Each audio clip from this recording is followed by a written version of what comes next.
अगर आप इसी तरह बने रहते हैं तो आप कुछ समय बाद देखेंगे कि उनके पास कोई चारा नहीं है। भावना एक बहुत शक्तिशाली चीज है। ये कोई चाल नहीं है, ये होने का एक तरीका है, ये होने का एक बुद्धिमानीपूर्ण तरीका है।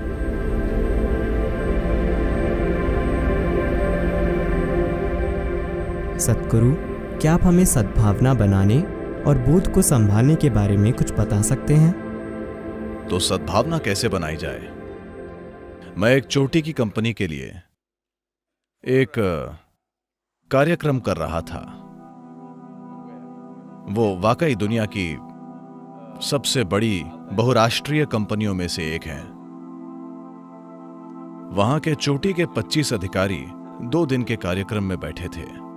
मेरे साथ 9 वॉलंटियर थे। ईशा फाउंडेशन पूरी तरह से वॉलंटियरों द्वारा चलाया जाने वाला संगठन है और ये 9 वॉलंटियर कार्यक्रम में सब कुछ संभाल रहे थे। और दूसरे दिन इनमें से एक अधिकारी ने मुझसे पूछा, सद्गुरु, आपको ऐसे लोग कहां मिलते हैं? क्योंकि वे हमेशा कंपनी छोड़ने की सोचते हैं। आपको ऐसे लोग कहां से मिलते हैं? मैंने कहा, मिलते नहीं हैं, आपको उन्हें तैयार करना पड़ता है। आप उन्हें कैसे तैयार करते हैं? मैंने कहा, कुछ ऐसा कीजिए कि उन्हें आपसे प्यार हो जाए। ओह, हम ऐसा कैसे करें? I said, first you must fall in love with them. Then they say, oh, they don't pay us for that.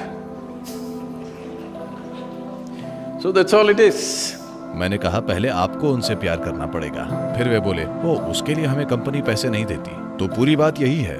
तो आप सद्भावना बना नहीं सकते, आपको सद्भावना बहानी होगी।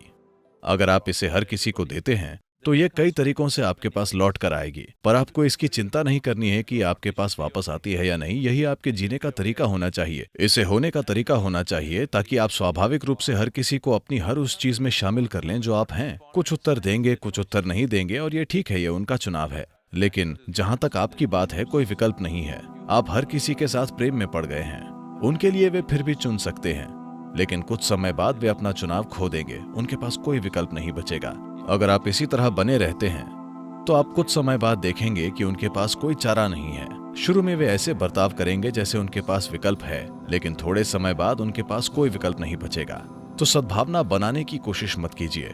देखिए, जब मैं कहता हूं कि किसी चीज के साथ प्रेम में पड़ जाइए, तो मैं बस ये कह रहा हूं, जिसे आप प्रेम कहते हैं वो आपकी भावनाओं की एक खास सुखद स्थिति है।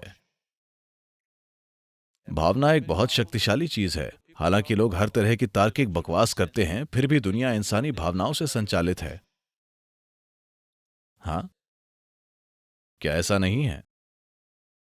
कौन चुना जाता है वो अब भी भावनाओं से संचालित होता है ना? देश में या दुनिया में कौन लोकप्रिय है, ये अब भी भावनाओं से संचालित होता है ना? जिन लोगों पर आपने कभी दृष्टि नहीं डाली है, वे ही लोग हैं जिनके साथ आप प्रेम में हैं।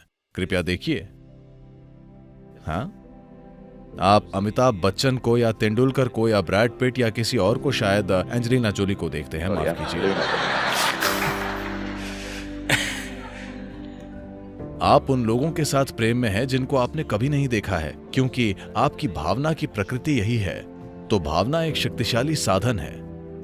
तो अगर आप अपनी भावनाओं में लगातार मिठास बनाए रख सकते हैं तो आप अपने आसपास की हर चीज के साथ प्रेम में होंगे। अगर आप ऐसे हैं तो लोगों के पास कोई चारा नहीं बचेगा। इसलिए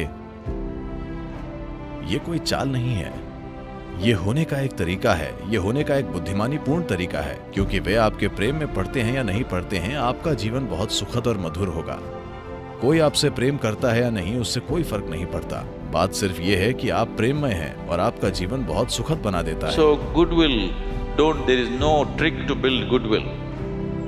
तो सद्भावना बनाने के लिए कोई चाल नहीं होती, उसे चालाकी कहते हैं। कोई तरकीब नहीं है, आप बस ऐसे बन जाइए। जो उत्तर देते हैं वो उत्तर देंगे, जो नहीं देते वो नहीं देंगे। इसमें क्या समस्या है?